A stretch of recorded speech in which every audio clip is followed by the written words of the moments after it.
Hello, it's Nikki, and welcome back to episode 12 of this series, How to Welcome in Ideal Clients Without Being a Sleazy Pants.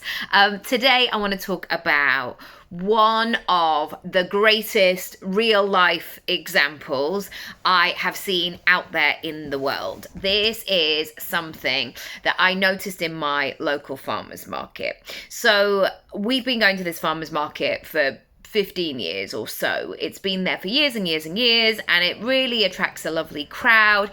There's lots of stalls that have been around for most of that time, and you see the similar faces. People buy the same things. Like my children know, like, oh, this is where we get our sausage sandwiches from when grandma and granddad come. Like there's all of these elements. And one day I noticed a brand new stall, and this was a cake stall. So immediately my spidey senses were working overtime, and I walked towards it and I began to study what it was and what they had available. And the USP of this stall was that all of the cakes were sugar-free. And immediately I was thinking, is this going to work? Because down further along in the market, there's the most amazing cakes and pretzels and cookies and donuts and ice cream and lots of indulgent things. And the fact that it was different, I immediately thought, actually, yes. I mean, if these cakes are good, then people are going to want to have maybe a sugar-free option. You know, there's lots of people around us who are very health conscious. There's a big fitness community. And I began thinking, well, as long as they taste nice, then great. So the first thing is that the response is going to be mixed and to your product, to your service. And some people are absolutely going to love it immediately. They're going to get it. And so therefore, the sale is going to be easy. It's going to be very straightforward. And if that happens, absolutely go with the flow. Don't question it. Don't overthink it. Don't start like self-sabotaging.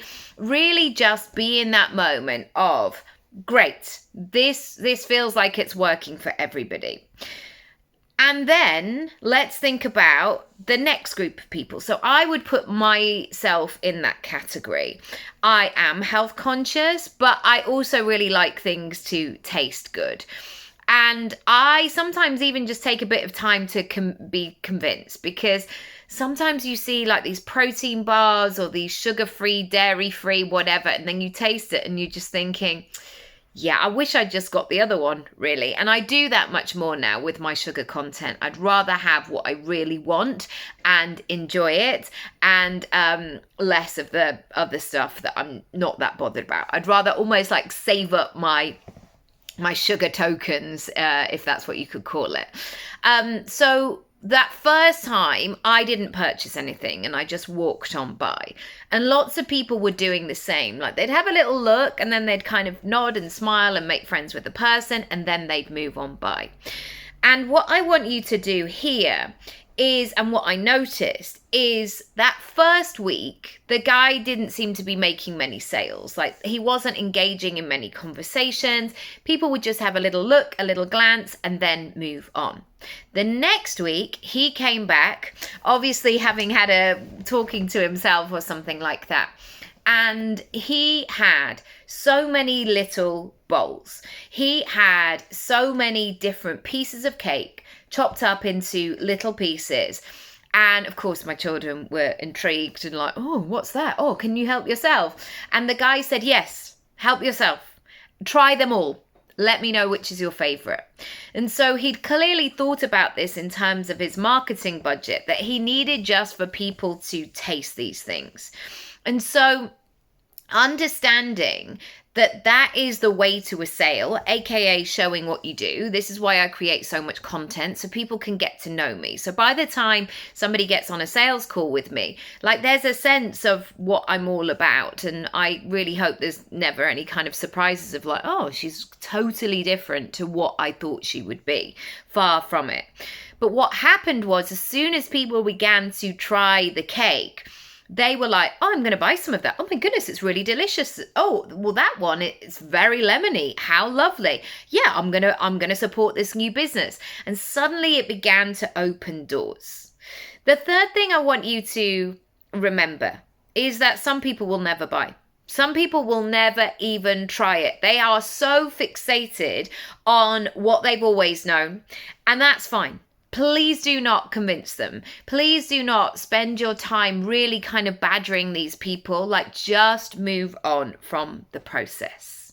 What we are looking for here are two things. You to stand behind what it is that you sell, what it is that you stand for, what it is that you are here to do. And secondly, find as many ways and opportunities that you can to be in conversation, to be in places and spaces where you are talking about your product. You're showing people what it does. And I think it's so easy sometimes for people that they'll get into this sort of loop of like, nobody's really buying at the moment, are they? And it's like, they actually are. They actually are. But they need you to step forward first. They need to feel safe in this conversation. If you want to find out more, please subscribe to the series. And if you want to join your digital disco, you absolutely can do so. There are 3 ways to join. And if you add the word magic at checkout, you can save yourself 20%. And there's a full workshop in the comments down below. So have a look and enjoy some sugar-free cake with it too. Lots of love, and I'll see you next time.